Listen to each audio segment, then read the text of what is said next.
మాజీ మంత్రి హరీష్ రావు గారు ఇలా ఫోన్ ట్యాపింగ్ కేసులో విచారణకు హాజరైంది మర్చిపోయి నేనేదో పోరాట యోధుడిని, నేను పొట్లాడి తెచ్చిన తెలంగాణ అని చెప్పి ఏదో విర్రవీగి మాట్లాడుతున్నాడు. మరి గత 10 ఏళ్ళుగా ఎంతోమంది మీద అక్రమ కేసులు పెట్టి ఇలా అధికారాన్ని దుర్వినియోగం చేసిన మీరు ఇలా సిట్లో ఫోన్ ట్యాపింగ్లో విచారణకు హాజరవుతుంటే ఏదో నేను ఘనకార్యం చేసిన అని చెప్పి ఇలా మాట్లాడుతున్నావు. మరి మీ ఎమ్మెల్సీ కవిత గారే ఎంతోమంది ముఖ్యులై ఫోన్ ట్యాపింగ్లు అయినాయి, మరి ఇంటర్వ్యూడే ఫోన్ ట్యాపింగ్ చేసిందని చెప్పి మీ ఎమ్మెల్సీ కవిత మాట్లాడితే దానికి సమాధానం చెప్పలేని దద్దమ్మ హరీష్ రావు ఇలా మా గౌరవ ముఖ్యమంత్రి మీద అవాక్కులు చవాక్కులు పేరుతున్నాడు.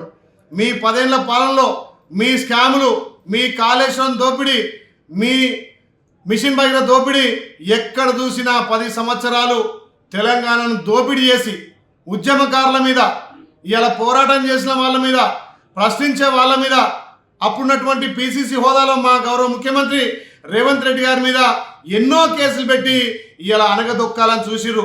కానీ తెలంగాణ ప్రజలు మిమ్మలను, మీరు చేసిన అప్పులు, మీరు చేసిన తప్పులు గమనించే మిమ్మల్ని ఫామ్ హౌస్కు పంపి ఇలా మా గౌరవ ముఖ్యమంత్రి ప్రజాపాలన ద్వారా ప్రజలకు ఫలాలు అందిస్తుంటే ఓర్వలేక ఇలా మీరు సర్పంచ్ ఎలక్షన్లో ఓడిపోయినారు, ఇలా 2 జూబ్లీహిల్స్ కంటోన్మెంట్లో ఓడిపోయినారు, పార్లమెంట్లో 0 వచ్చింది.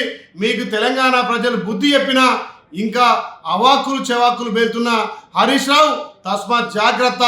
మా గౌరవ ముఖ్యమంత్రి రేవంత్ రెడ్డి గారి గురించి మాట్లాడేటప్పుడు నోరు అదుపులో పెట్టుకొని మాట్లాడు. సిగ్గు శరం ఉంటే మీరు తిన్నది మా ముఖ్యమంత్రి కక్కిస్తాడు. మా గౌరవ ముఖ్యమంత్రి ఏదైతే కక్ష రాజకీయాలు చేయాలంటే ఇలా నువ్వు, మీ బామ్మది, మీ మామ, మీ మరదలు కవిత, మీ సంతోష్ రావు ఇప్పటికే జైలు ఉండేవాళ్ళు. కానీ ప్రజాప్రభుత్వం ప్రజాస్వామ్యబద్ధంగా ఇలా చట్టం తన పని తాను చేసుకపోతుంటే నువ్వు చేసినటువంటి ఫోన్ ట్యాపింగ్లు, ఇలా భార్యాభర్తలు మాట్లాడితే దాని ఫోన్ ట్యాపింగ్, రాజకీయ నాయకుల ఫోన్ ట్యాపింగ్, అధికారుల ఫోన్ ట్యాపింగ్, సిగ్గు తప్పి ఫోన్ ట్యాపింగ్ కేసులో ఇరికి ఇలా విచారణకు పోతుంటే నేనేదో పోరాట యోధుని, నేనేదో ఉద్యమకారుని, ఆ రోజు ఉద్యమాన్ని రగిల్చి ఇలా పెట్రోల్ తెచ్చి అగ్గిపెట్టె దొరకని అగ్గిపెట్టె హరీష్ రావు ఇవాళ మా ప్రభుత్వం గురించి, మా ముఖ్యమంత్రి మాట్లాడితే తస్మాత్ జాగ్రత్త. తప్పకుండా మీ బండారం బయటపడుతుంది.